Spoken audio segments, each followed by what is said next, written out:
individual never gets too old for trains.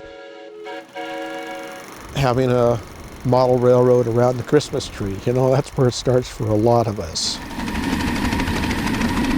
It snowballs from there until you get out to, oh, hey, look, we can ride on this.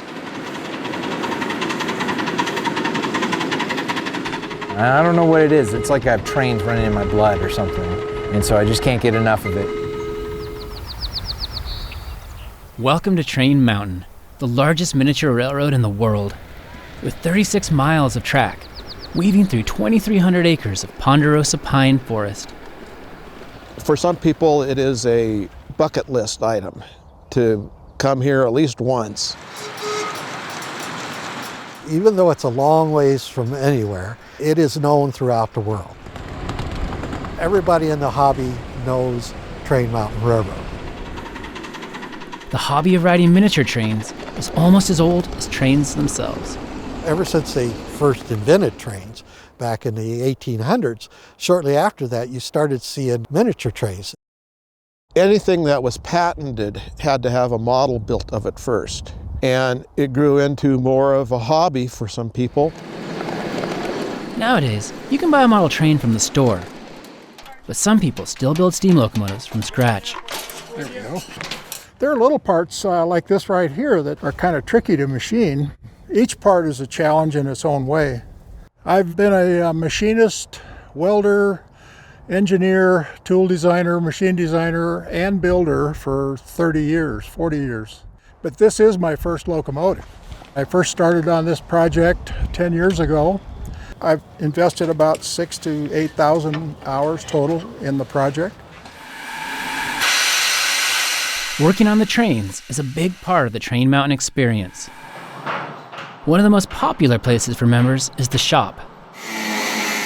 We have mills and lathes and drill presses. We have grinders, welders, just about all the equipment you need in a modern shop. We've got friends that are sharing skills with other friends. I mean, that's a big part of this hobby. All right, ready? Besides keeping the trains running, it takes a lot of volunteer labor to maintain all the miles of track. A chore that's never done is raking pine needles and cones that can derail the trains. Another is replacing worn-out track. We put down about 4,000 feet of track a year, and the track shop is usually busy all through the winter. The track panels are all fabricated out of recycled plastic for the ties.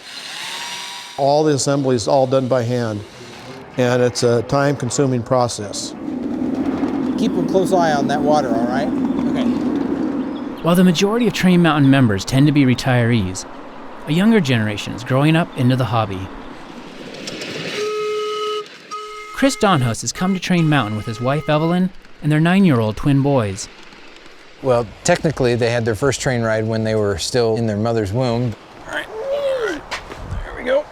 You want to take the foot pegs out? Okay. I would go on the other side. All right.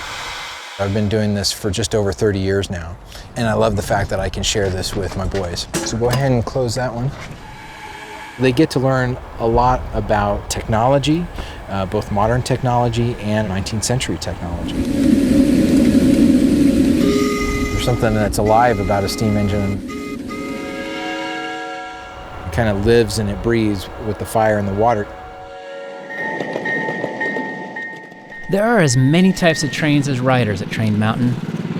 Steam, gas, and electric. But no matter what you ride, it's fun for all. Yeah, it seems like the fun place is either on the front end, running the engine, or on the very back, because then on the very back of the train, you get to watch it as it's going through all the turns.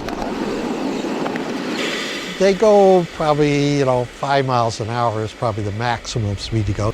But when you're down that close to the ground going at 5 miles an hour, it really feels like you're moving quite fast. It can be kind of exciting, but it's safe. I do believe that we're the seeds of the new generation and going to keep that history rolling along. It's not going anywhere. This hobby's here to stay.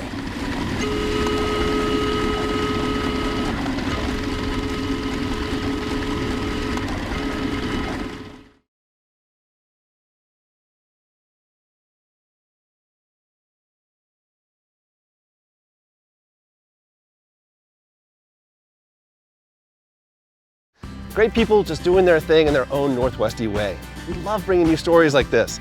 Support what you love. opb.org/video.